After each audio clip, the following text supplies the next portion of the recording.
The lecture hall on Kepler had seen its share of dramatic moments, explosive chemistry demonstrations, heated debates about dark matter theory, and that memorable incident where a Quartzian cadet accidentally shattered 3 windows during a resonance frequency experiment.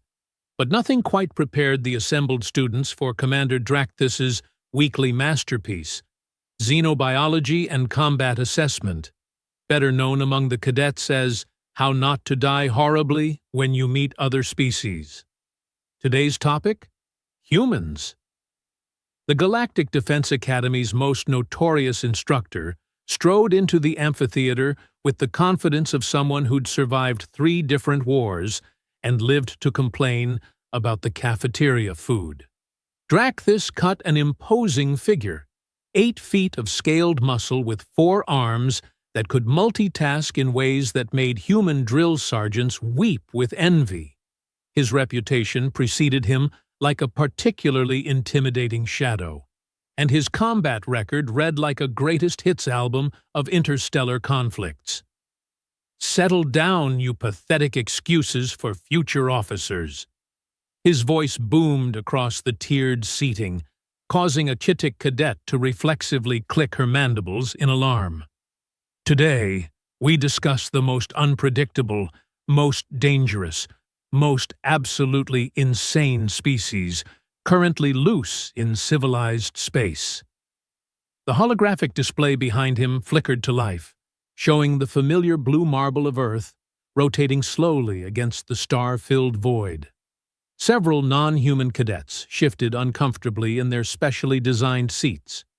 The humans in attendance, all 5 of them scattered throughout the 200-seat auditorium, continued taking notes with the kind of casual indifference that probably proved whatever point Drakthus was about to make. "Humans," he announced, as if the word itself carried some terrible curse. "Nature's own little joke on the concept of rational evolution." Chloe Bennett, seated 3 rows from the back between a nervous-looking Merhai and a Lumen, whose energy field kept flickering with what could charitably be called anxiety, glanced up from her tablet. She'd been sketching the room's layout, a habit that drove her psych professors crazy but had kept her alive during 2 peacekeeping missions. Her pen paused mid-stroke as she watched the commander's theatrical warm-up. "Now, I know what you're thinking," Drakthus continued, beginning his trademark pace across the front of the classroom. "You're thinking, Commander, humans don't look that threatening. They're small. They have no natural weapons. They can't even survive in space without life support." He paused for effect, letting his reptilian gaze sweep the audience. "And you would be catastrophically, spectacularly, dangerously wrong." The hologram shifted to display a montage of human conflicts throughout history. Ancient warriors clashing with bronze weapons, medieval knights charging into overwhelming odds, modern soldiers advancing through urban warfare, space, marines boarding hostile vessels in the void between stars. "Humans," Drakthus explained, with the enthusiasm of someone describing a particularly virulent plague, "are persistence predators. Do you know what that means, Cadet Brixnall?" The 9-foot Gorlaxian straightened in his reinforced seat, natural armor plates shifting with a sound like grinding stone. "Ah, they don't give up, sir." "Precisely. They don't give up, ever. When a human decides you need to die, your life expectancy drops faster than atmospheric pressure during hull breach." The commander's 4 hands moved in coordination, manipulating the holographic display to show pursuit scenarios. "They will chase you across star systems. They will hunt you through asteroid fields. They will follow you into hyperspace if necessary. And they will find a way to kill you with whatever happens to be lying around." A Chitik cadet raised one of her 4 arms. "But, sir, surely their lack of natural weaponry puts them at a disadvantage." Drakthus's laugh sounded like rocks tumbling down a mountainside. "Natural weaponry? Child, humans don't need natural weapons. They are natural weapons. They turn everything around them into weapons. Furniture becomes projectiles. Kitchen utensils become stabbing implements. They once killed an enemy using nothing but a writing instrument and what they call creative application of physics. Chloe made a note in her margin. Dramatic, much? She'd heard these stories before, usually from instructors who'd never actually worked alongside human units. The reality was both more and less impressive than the legend, but explaining that would probably ruin everyone's fun. Observe! Drakthus gestured grandly, and the hologram shifted to show various human military statistics. Survival rates, mission success percentages, casualty ratios, all the numbers that looked impressive when you stripped away context and nuance. In every major conflict of the last 2 centuries, human forces have maintained combat effectiveness even when outnumbered 20-1. They have a saying, "The difficult we do immediately, the impossible takes a little longer." The Merhai beside Chloe whispered something that sounded like nervous bubbling. She leaned over slightly. "He's cherry-picking data," she murmured. "Those statistics don't account for technological advantages or tactical support." Coralith's gill slits fluttered with what might have been relief. "You're not offended by this presentation?" "Oh, I'm taking notes," Chloe replied with a small smile. "Just not the kind he thinks I am." Meanwhile, Drakthus had moved on to psychological warfare. Humans possess an unsettling ability to compartmentalize trauma and continue functioning under extreme stress. They call this getting back on the horse, which makes no sense because horses are extinct on most civilized worlds, but the principle remains terrifying.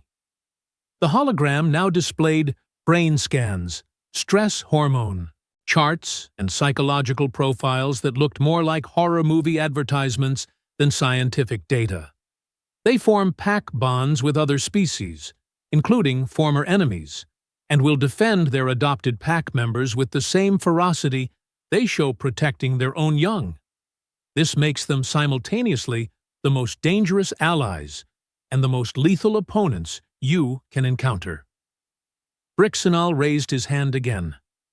"Sir, if they're so dangerous, why do we accept them into the Academy?" The question hung in the air like an unexploded torpedo. Every human in the room suddenly found themselves the focus of roughly 400 eyes, optical sensors, and various other detection organs. The silence stretched long enough to make even the lumen's energy field dim with discomfort. Drakthus's scaled features arranged themselves into what might have been a grin on a less intimidating face. "An excellent question, Cadet Brixenal. The answer is simple. Because if you can't beat them," he spread all 4 arms wide, "you'd better recruit them." The human military doctrine is based on a concept they call overwhelming response. When threatened, they don't just defend, they escalate until the threat no longer exists. This tendency has led to some of the most decisive victories in galactic history, and some of the most creative applications of antimatter ever recorded. A Quartzian cadet's crystalline structure chimed softly, their species equivalent of nervous laughter. "Surely that's an exaggeration, Commander." "Is it?" Drakthus manipulated the hologram again, showing footage from the Battle of Titan's Ring. During this engagement, human forces found themselves trapped in an asteroid field with enemy vessels on all sides. Their response? They turned the asteroids into kinetic weapons by using their ship's gravity drives to accelerate chunks of rock to relativistic speeds. The engagement lasted 6 minutes. The cleanup took 2 years. Chloe had to admit that one was actually pretty accurate. She'd written part of the after-action report. "But here's what makes humans truly dangerous," the commander continued, his voice dropping to what he probably thought was an ominous whisper, but came out more like a theatrical stage hiss. "They don't think like us, they don't fight like us, they don't even define victory and defeat the same way we do." The hologram shifted to show various alien species in combat scenarios. Methodical, predictable, following established patterns of warfare that had worked for millennia. When a Gorlaxian fights, he relies on natural armor and superior strength. When a Velkari fights, we use speed and coordination between multiple limbs. When a Cheetic fights, they employ swarm tactics and overwhelming numbers. Each species nodded as their combat doctrine was described. Humans? Humans ask themselves, what would the enemy never expect? And then they do that. They have turned retreat into victory, surrender into ambush, and peace negotiations into tactical advantages. There is no established pattern to human warfare because they refuse to establish patterns. Every engagement is unique, every strategy is improvised, and every victory is achieved through methods that violate every known principle of civilized combat. The room had grown quiet except for the soft sounds of note-taking and occasional nervous shifting. Even the humans were paying attention now, though Chloe noticed Marcus Webb rolling his eyes at some of the more dramatic descriptions. "This is why," Drakthis announced, building toward his traditional crescendo. "You must learn to recognize the signs of human aggression before it's too late. You must understand their behavioral patterns, their psychological triggers, and their tactical preferences." He gestured toward the holographic display one final time. "Tomorrow, we will conduct practical exercises in human threat assessment.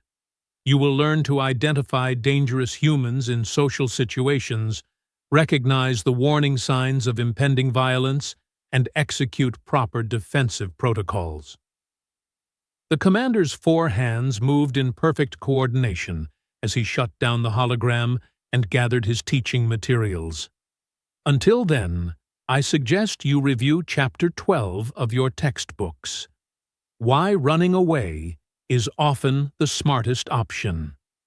As cadets began filing out of the lecture hall, their conversations a mixture of nervous excitement and genuine worry, Chloe remained in her seat, adding final details to her sketch of the room.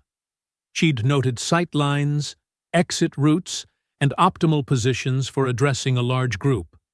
Old habits from her military psychology training: always assess the tactical situation, even in a classroom. The Merhai beside her lingered as well, her aquatic features reflecting the overhead lighting. "That was intense," Coralith said, her voice carrying the slight burbling quality of her species. "It was certainly something," Chloe agreed, closing her tablet. "Though I'm curious about those practical exercises he mentioned. You're not concerned about being studied? Analyzed for threatening behavior?" Chloe stood, slinging her bag over her shoulder with practiced ease. "Oh, I think it'll be educational for everyone involved." As they walked toward the exit, Coralith glanced at her human classmate with something approaching concern. "You have a strange smile when you say that." "Do I?" Chloe's expression remained perfectly neutral, but there was something in her eyes, a hint of anticipation perhaps, or professional interest. I hadn't noticed. Behind them, Commander Drakthis was reviewing his lesson plan for the next day's practical demonstration. He'd been teaching this course for 8 years, and tomorrow's exercise was always his favorite part. There was nothing quite like watching cadets fumble through threat assessment protocols while he role-played various aggressive scenarios. It never occurred to him that this year, for the first time, he wouldn't be the only one in the room who actually understood how humans fought. That oversight would prove educational. The next day arrived with the kind of artificial sunrise that made living on a moon feel like an elaborate theater production. Kepler 6b's primary star cast long shadows through the Academy's reinforced windows, and the lecture hall buzzed with the nervous energy of cadets who'd spent the previous evening reading about human combat psychology until their various optical organs hurt. Commander Drakthis strode in precisely on time, his forearms carrying an assortment of training equipment that looked suspiciously like it had been designed by someone who'd watched too many action holovids. Padded armor, practice weapons, and what appeared to be a portable holographic projector that probably cost more than most cadets' annual stipends. Today, he announced with the theatrical flair that had made him either beloved or insufferable depending on your tolerance for drama, we move beyond theory into practical application. You will learn to identify and respond to human behavioral threats in real-time scenarios. The assembled students, a mixture of species that looked like the galaxy's most diverse support group, shifted in their seats with varying degrees of enthusiasm. Brixnal, the armored Gorlaxian, cracked his knuckles with sounds like breaking concrete. Several Chitic cadets clicked their mandibles in what passed for anticipation among their kind. The lumen known as Lumen 99 flickered slightly brighter, their energy field pulsing with curiosity. And in her usual spot, 3 rows from the back, Chloe Bennett sat with her tablet open, stylus moving in small, precise strokes, as she continued her habit of mapping everything around her. Today's sketch included detailed notes about each species' physical capabilities and behavioral patterns. Research, she told herself. Definitely research. Volunteer! Drakthis barked suddenly, causing a merhai to emit a startled bubble stream. I need someone brave enough to face simulated human aggression. Every non-human hand, claw, tentacle, and energy tendril in the room shot up immediately. The enthusiasm was almost touching, if you ignored the fact that they were volunteering to practice fighting members of Chloe's species. Cadet Brixnal! The commander's choice was predictable. The Gorlaxian had been practically vibrating with eagerness since entering the room. Your natural armor makes you an excellent candidate for this exercise. Brixnal lumbered to the front of the classroom with the confidence of someone who'd never met a problem that couldn't be solved by being larger and more heavily armored than it. At 9 feet tall with natural plating that could deflect small arms fire, he was exactly the kind of student who benefited from a reality check.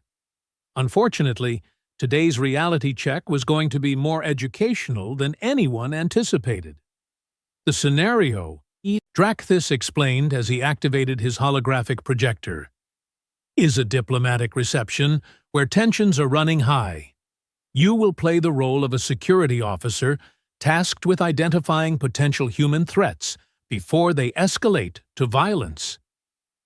The hologram shimmered into existence around them, transforming the lecture hall into a convincing replica of an embassy ballroom. Virtual guests in formal attire mingled in small groups, their conversations a low murmur of diplomatic pleasantries and barely concealed political maneuvering. Your objectives are simple, the commander continued, beginning to circle Brixnal like a predator sizing up prey. Identify suspicious human behavior, assess the threat level, and execute appropriate defensive protocols. Are you ready? Ready, sir! Brixnal's voice boomed with the kind of confidence that usually preceded spectacular failures in military training scenarios. Excellent. Initiating simulation. Now. What followed was perhaps the most unintentionally comedic display of human behavior ever witnessed in an academic setting. Commander Drakthis, clearly drawing his understanding of human aggression from the same holovids that had inspired his equipment choices, began what could charitably be described as method acting. And it was terrible. "Greetings, fellow diplomatic personages," he announced in a voice that suggested he'd learned human speech patterns from a malfunctioning translation matrix. "I am definitely a normal human attending this peaceful gathering." Several cadets began taking notes. Chloe put down her stylus and watched with the kind of fascination usually reserved for natural disasters. Dracthus continued his performance, stomping around the holographic ballroom with all the subtlety of a cargo hauler attempting ballet. "I am experiencing human emotions such as anger and territorial aggression. Observe my threatening posture." He spread all four arms wide, which, admittedly, would be threatening if humans possessed four arms, and began making what he apparently believed were menacing facial expressions.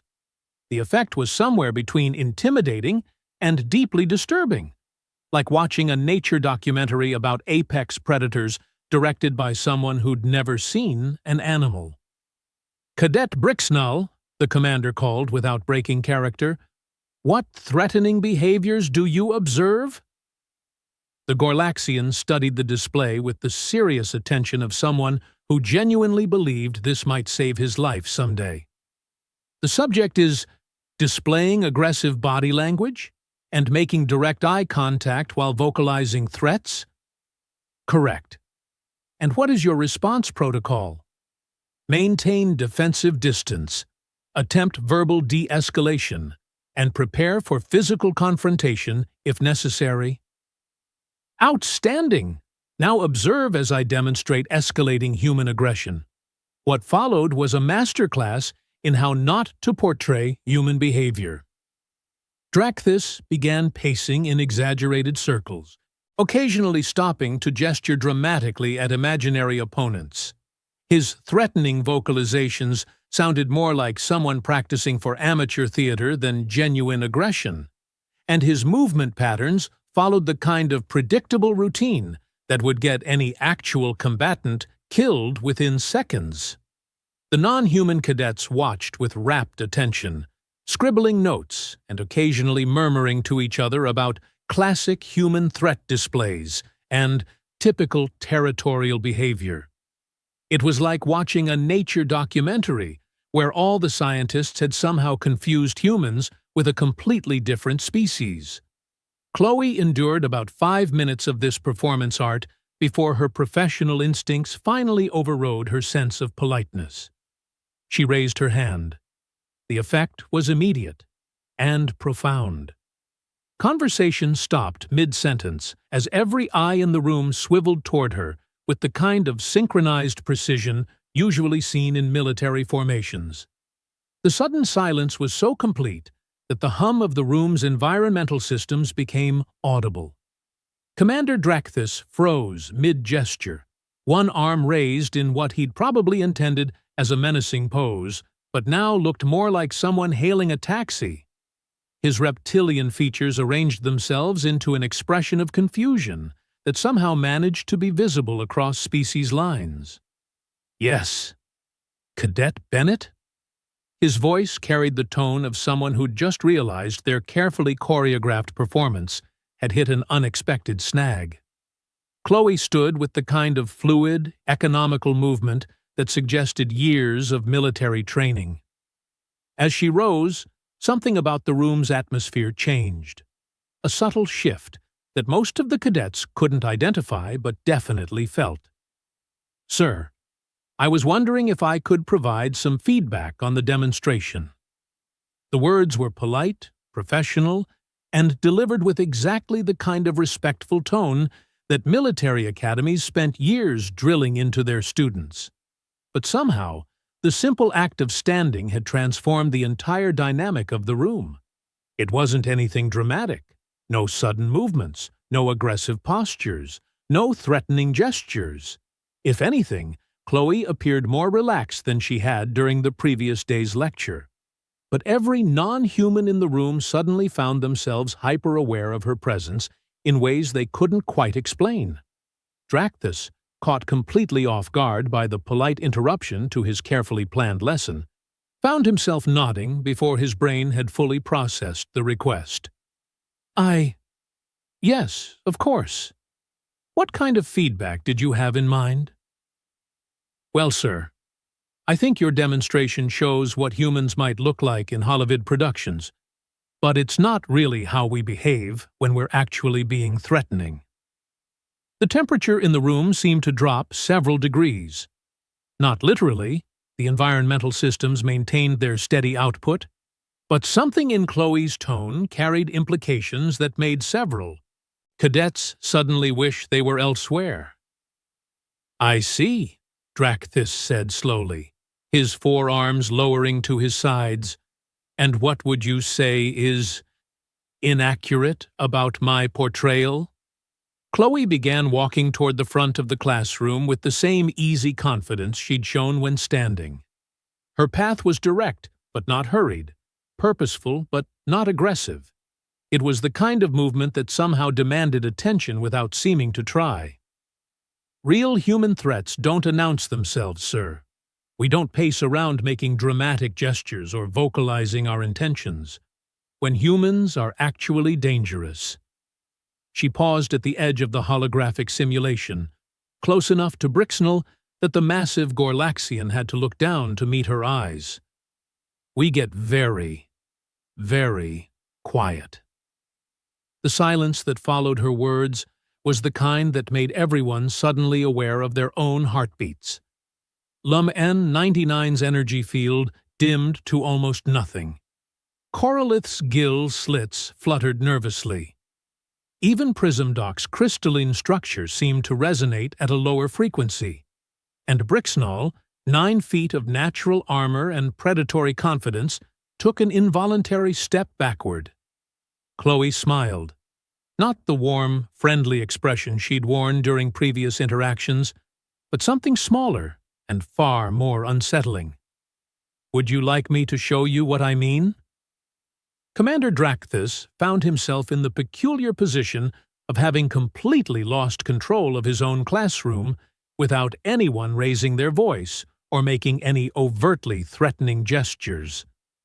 The human cadet standing in his holographic simulation looked exactly the same as she had moments before. Same height, same build, same unremarkable human features. But somehow, everything had changed.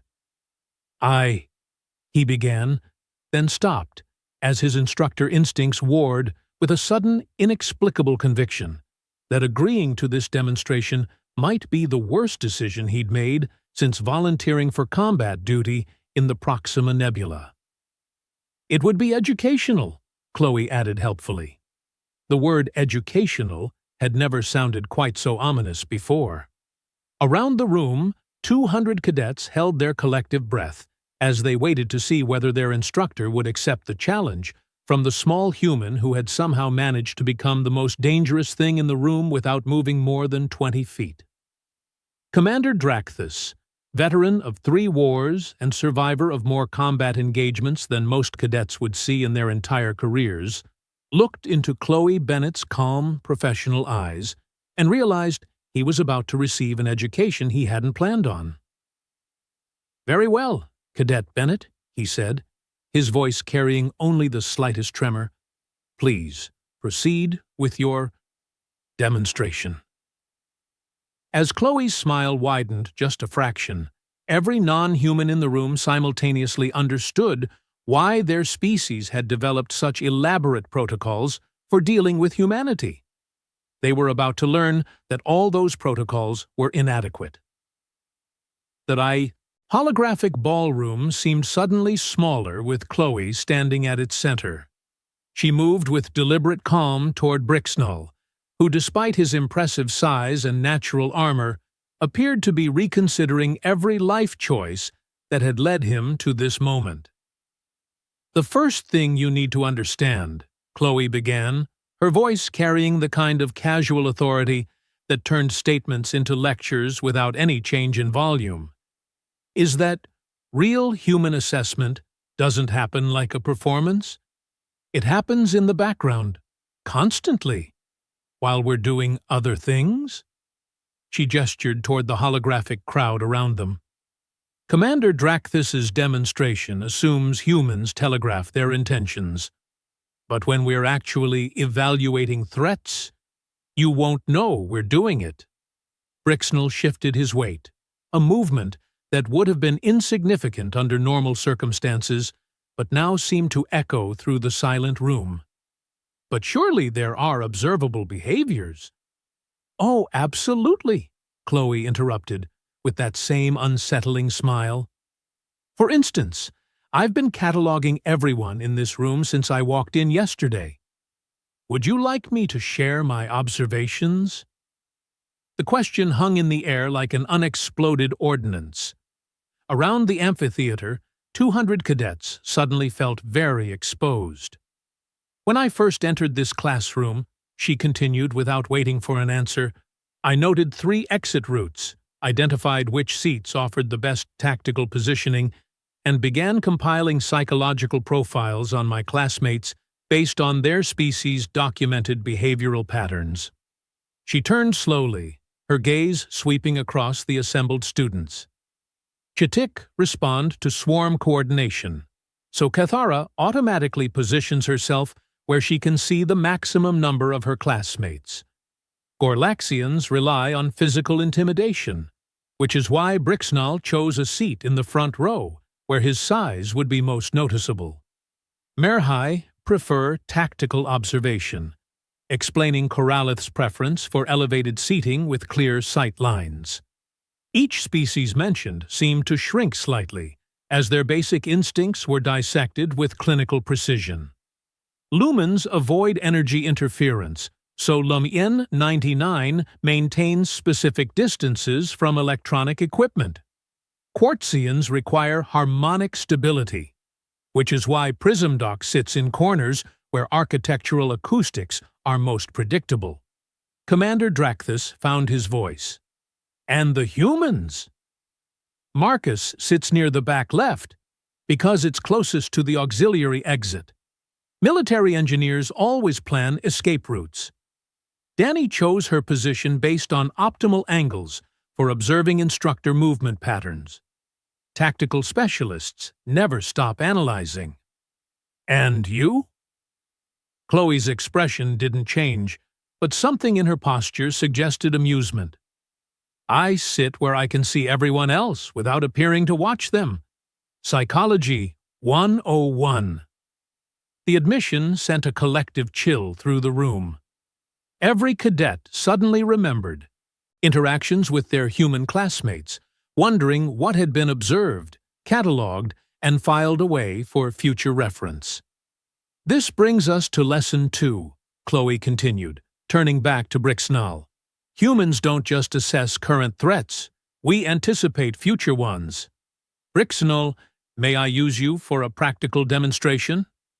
The Gorlaxian's natural armor plates shifted nervously.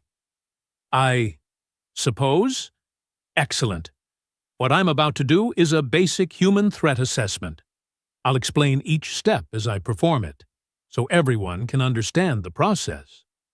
She began walking slowly around Brixnell, her movement casual but purposeful. Step 1. Identify physical advantages and disadvantages. Brixnell has significant size and strength advantages, plus natural armor that would deflect most conventional weapons. Her circuit continued, each step deliberate.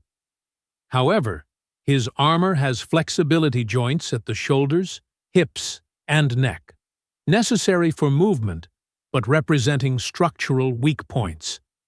His center of gravity is high due to his height, making him vulnerable to leverage-based attacks. Brixnell stood very still, as if moving might somehow make the analysis worse. Step 2. Assess psychological state and likely responses. Gorlaxians are aggressive combatants who rely on intimidation and direct confrontation.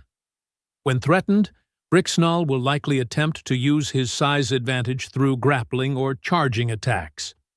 She paused directly in front of him, looking up at his face with professional interest. His current stress indicators, dilated pupils, increased respiration, slight tremor in his lower left arm, suggest he's already in pre-combat arousal. That's actually disadvantageous in close quarters.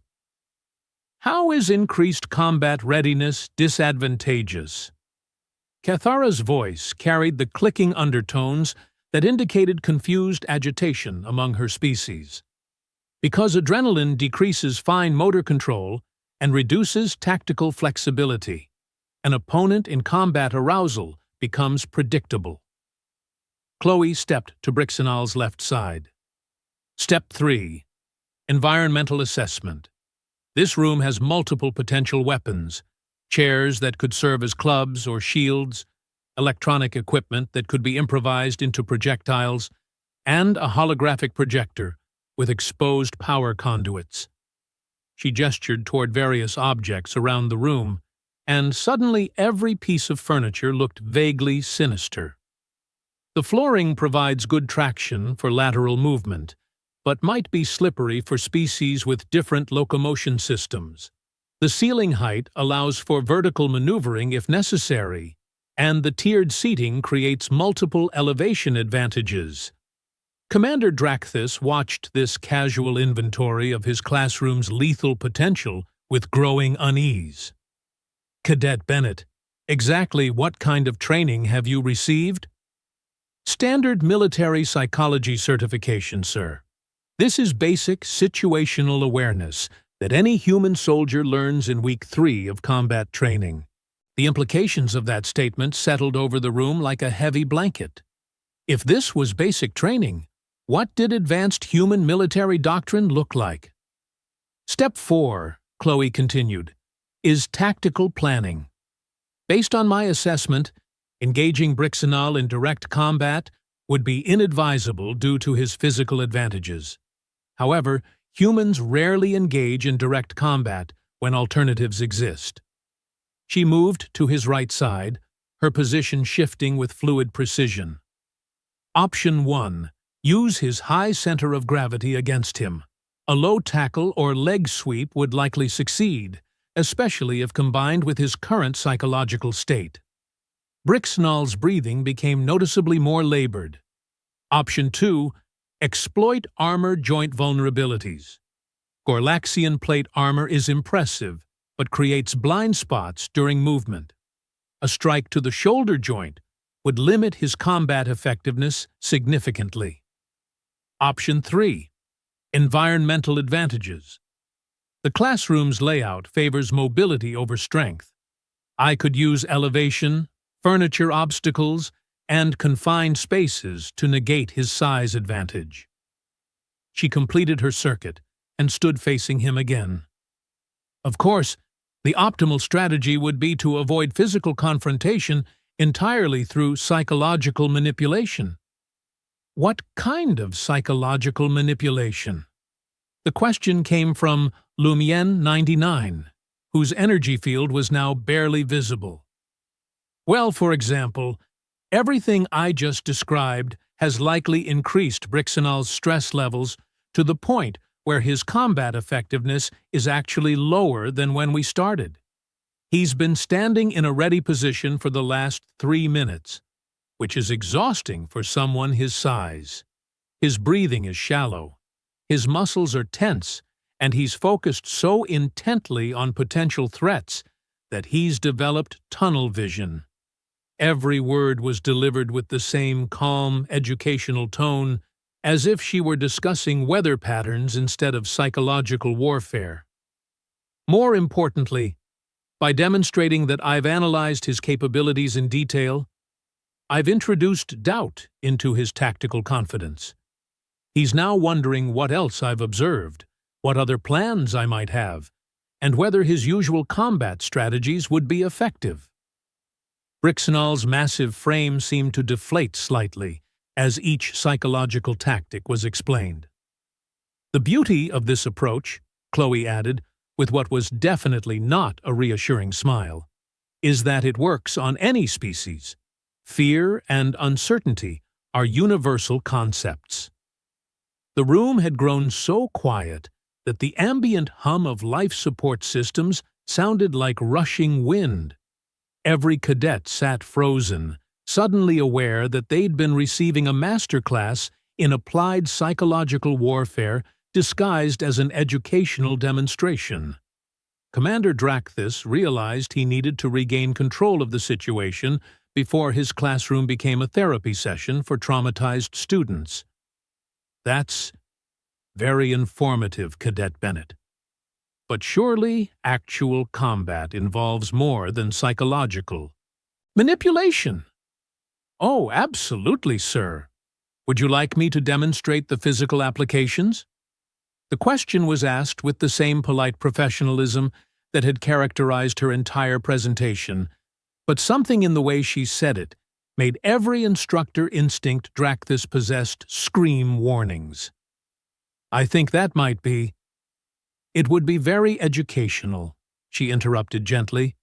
After all, your curriculum emphasizes practical learning experiences.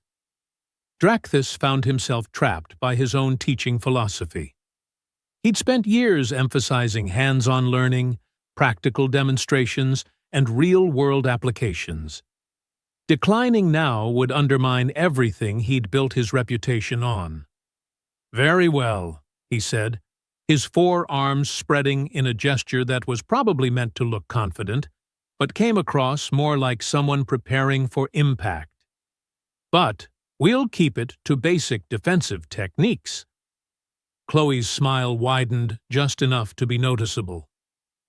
Of course, sir. Just basic techniques. She gestured for him to approach, and Commander Drakthis, veteran of 3 wars, survivor of the Battle of Titan's Ring, and the Galactic Defense Academy's most feared combat instructor, walked toward a small human woman and wondered when exactly he'd lost control of his own life. Now, the key thing to understand about human combat doctrine, Chloe explained as he approached, is that we don't fight fair. We fight smart. Drakthis took a ready position, his forearms providing him with significant reach and grappling advantages. His natural speed and coordination had won him numerous combat certifications across multiple disciplines. When you're ready, sir, Chloe said, assuming what looked like a completely relaxed stance. Drakthis lunged forward with the kind of coordinated 4-limb attack that had overwhelmed opponents throughout his military career. It was textbook Velkari combat technique, fast, precise, and absolutely devastating when properly executed. 3 seconds later, he was on the ground. He wasn't entirely sure how it had happened. One moment, he'd been executing a perfect grappling maneuver, and the next he was staring at the ceiling while his nervous system tried to process what felt like a small earthquake, followed by a very localized gravitational anomaly. Chloe stood over him, offering her hand with the same friendly expression she'd worn when asking questions about classroom logistics. The thing about fighting smart, she explained as she helped him to his feet, is that it doesn't matter how many arms you have if you can't control your momentum. Around the room, 200 cadets sat in absolute silence as their legendary combat instructor was assisted to his feet by the human who had just redefined their understanding of military capability. Commander Drakthis stood up slowly, his professional dignity somewhat bruised, but his respect for human military doctrine significantly enhanced. That was informative. Just basic human defensive techniques, sir, Chloe replied modestly. Like I said, we're taught this in week 3. As she walked back toward her seat, every eye in the room tracked her movement with the kind of attention usually reserved for unexploded ordnance. The casual way she'd dismantled their instructor's attack, without apparent effort or malice, had transformed their entire understanding of what threat assessment actually meant. Brixnell looked down at his hands as if seeing them for the first time. I need to reconsider my major, he mumbled. Several other cadets nodded in agreement. Commander Drakthis straightened his uniform and tried to salvage what remained of his lesson plan. But the damage was done. His carefully constructed curriculum about human behavioral threats had just been replaced by a practical demonstration that made every previous lesson look like children's games. In the space of 20 minutes, Cadet Chloe Bennett had turned his classroom into her classroom, his students into her audience, and his expertise into a footnote. And she'd done it all with a smile. The silence that followed Chloe's return to her seat was the kind that made everyone suddenly aware of their own breathing. 200 cadets sat motionless, processing what they'd just witnessed with the shell-shocked expression of people whose fundamental assumptions about reality had just been casually demolished. Commander Dracathis stood at the front of his classroom, 4 arms hanging at his sides, staring at the small human who had just transformed his legendary combat reputation into an educational footnote. His carefully planned curriculum lay in ruins around him like the aftermath of a particularly thorough military exercise. "Well," he said finally, his voice carrying the tone of someone who just discovered that everything he thought he knew was wrong. "That was illuminating." Brixenol raised one massive hand with the tentative gesture of someone who wasn't entirely sure he wanted to ask his question. "Commander, if what we just saw represents basic human defensive techniques, what do their actual combat specialists look like?" The question hung in the air like an ominous prophecy. Around the room, cadets began exchanging glances that suggested they were reconsidering their career choices in galactic defense. "That," Dracathis admitted with the honesty of someone whose pride had already taken maximum damage, "is a terrifying question that I'm no longer qualified to answer." Chloe looked up from her tablet, where she'd been sketching throughout the demonstration. "Actually, sir, I think you've been asking the wrong questions." Every head in the room swiveled toward her with synchronized precision that would have been impressive if it hadn't been driven by collective anxiety. "Instead of focusing on how to fight humans," she continued, with the same calm professionalism that had characterized her entire presentation, "maybe the curriculum should emphasize how to work with us effectively."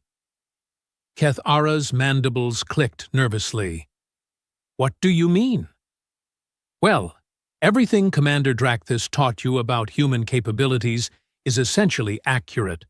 We are persistent, adaptive, and tactically unpredictable.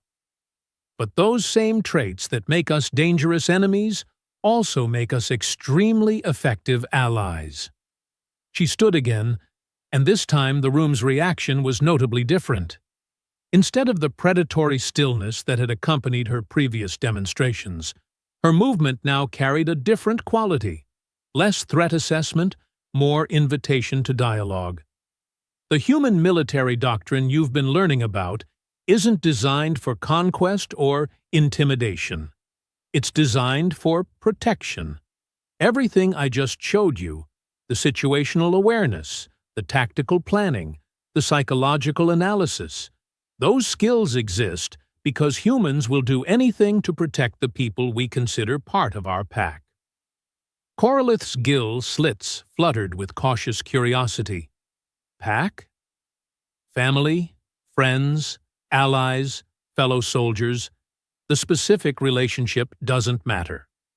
Once humans decide you're worth protecting, we'll use every dirty trick, creative strategy, and improvised weapon in the galaxy to keep you safe.